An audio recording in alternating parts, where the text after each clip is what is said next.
So last time ಒಂದು shorts video ಮಾಡಿ ಹಾಕಿದ್ದೆ ರಾಮೇಶ್ವರ ದೇವಸ್ಥಾನ, ಸೊರಬ ತಾಲೂಕಿಗೆ ಸೇರೋ ಒಂದು ರಾಮೇಶ್ವರ ದೇವಸ್ಥಾನದ ಬಗ್ಗೆ. ಸೊ ಈ ರಾಮೇಶ್ವರ ದೇವಸ್ಥಾನ ಏನಿದೆ ಸೊರಬ ತಾಲೂಕಿನ ಕುಪ್ಪಗಡ್ಡೆ ಎಂಬ ಗ್ರಾಮದಲ್ಲಿ ಬರುತ್ತೆ. ಸೊರಬ ಆನವಟ್ಟಿ ಹೋಗೋ ರೋಡಲ್ಲಿ ನಿಮಗೆ ಸೊರಬದಿಂದ ಒಂದು 15 ಕಿಲೋಮೀಟರ್ ದೂರದಲ್ಲಿ ಸಿಗುತ್ತೆ. ಈ ದೇವಸ್ಥಾನದ ವಿಶೇಷತೆ ಏನು ಅಂದರೆ 4 ರಾಜಮನೆತನಗಳು ಆಳಿದೆ ಈ ದೇವಸ್ಥಾನನ. ಆ 4 ರಾಜಮನೆತನಗಳು ಯಾವುವು ಅಂತ ನೋಡೋಕ್ಕೂ ಮುಂಚೆ ಯಾರೇನೋ ಚಾನಲ್ಗೆ ಸಬ್ಸ್ಕ್ರೈಬ್ ಆಗಿಲ್ಲ, ಸಬ್ಸ್ಕ್ರೈಬ್ ಮಾಡ್ಕೊಳ್ಳಿ, ವಿಡಿಯೋಗೆ ಲೈಕ್ ಮಾಡಿ. ಹೆಲೋ ಗಾಯ್ಸ್, ಎಲ್ಲರಿಗೂ ನಮಸ್ಕಾರ, welcome back to the channel. ನಾನು ನಿಮ್ಮ ಕಾಶ್ ಕನ್ನಡ.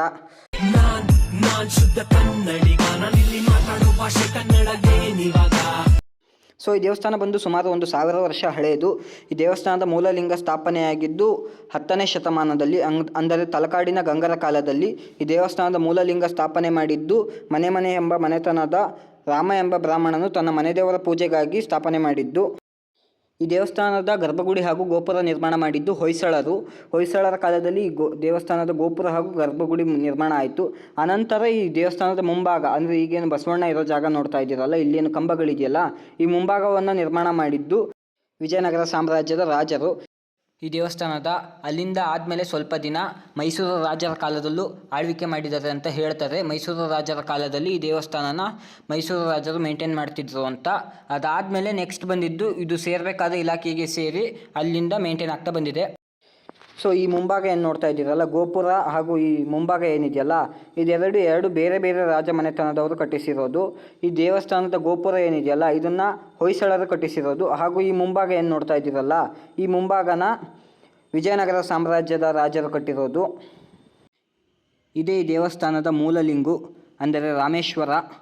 ಈ ರಾಮೇಶ್ವರ ದೇವರೇನಿದೆ ಇದೇ 10ನೇ ಶತಮಾನದಲ್ಲಿ ರಾಮ ಎಂಬ ಬ್ರಾಹ್ಮಣನಿಂದ ಸ್ಥಾಪನೆಯಾಗಿದ್ದು.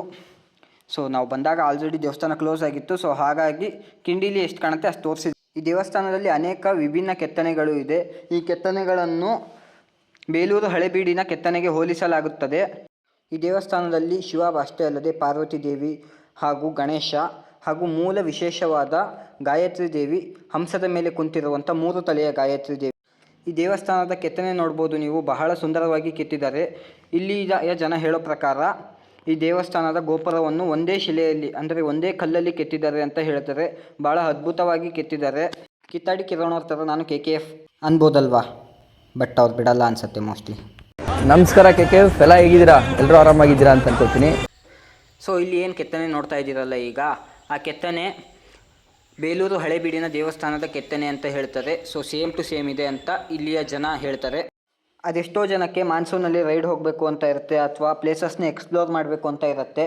ಬಟ್ ಅವರಿಗೆ ಚಾನ್ಸಸ್ ಸಿಕ್ಕಿರೋಲ್ಲ, ಅಥವಾ ಏನೋ ಕಷ್ಟಗಳಿಂದ ಹೋಗೋಕ್ಕಾಗಿರಲ್ಲ. ಅಂಥವರಿಗೆ ಈ ಪ್ಲೇಸ್ ತುಂಬ ನೋಡೋಕ್ಕೆ ಒಂದು ಒಳ್ಳೆ ಪ್ಲೇಸ್ ಆಗುತ್ತೆ. ಬರೀ ಪ್ಲೇಸಸ್ ಎಕ್ಸ್ಪ್ಲೋರ್ ಮಾಡಬೇಕು ಅಥವಾ ಮಾನ್ಸೂನ್ ರೈಡ್ ಅವರಿಗೆ ಅಂತ ಅಲ್ಲ, ಯಾರ್ಯಾರು ಶಿವನ ಭಕ್ತಿದ್ದೀರಾ ಅಥವಾ ಯಾರಿಗೆ ಒಂದು ಪೀಸ್ಫುಲ್ ಆದ ಪ್ಲೇಸ್ ಬೇಕು ಅಂಥವರು ಬಂದು ಈ ದೇವಸ್ಥಾನನ ವಿಸಿಟ್ ಮಾಡಿ ಹೋಗ್ಬೋದು. ದಯವಿಟ್ಟು ಯಾರು ದೇವಸ್ಥಾನದ ಸುತ್ತಮುತ್ತ ಗಲೀಜು ಮಾಡೋಕ್ಕೆ ಹೋಗಬೇಡಿ. ಆ್ಯಂಡ್ ಇದುವರೆಗೂ ನಾನು ಏನು ಇನ್ಫಾರ್ಮೇಷನ್ ಕೊಟ್ಟಿದ್ದೀನಿ ಅದೆಲ್ಲವೂ ಈ ದೇವಸ್ಥಾನದ ಮುಂಭಾಗದಲ್ಲಿರುವ ಒಂದು ಇನ್ಫಾರ್ಮೇಷನ್ ಬೋರ್ಡ್ ಏನಿದೆ ಅದರಲ್ಲಿರೋದು, ಹಾಗೆ ಕೆಲವೊಂದು ಕಡೆ ಕಲೆಕ್ಟ್ ಮಾಡಿರೋ ಇನ್ಫಾರ್ಮೇಷನ್ ಆಗಿರುತ್ತೆ.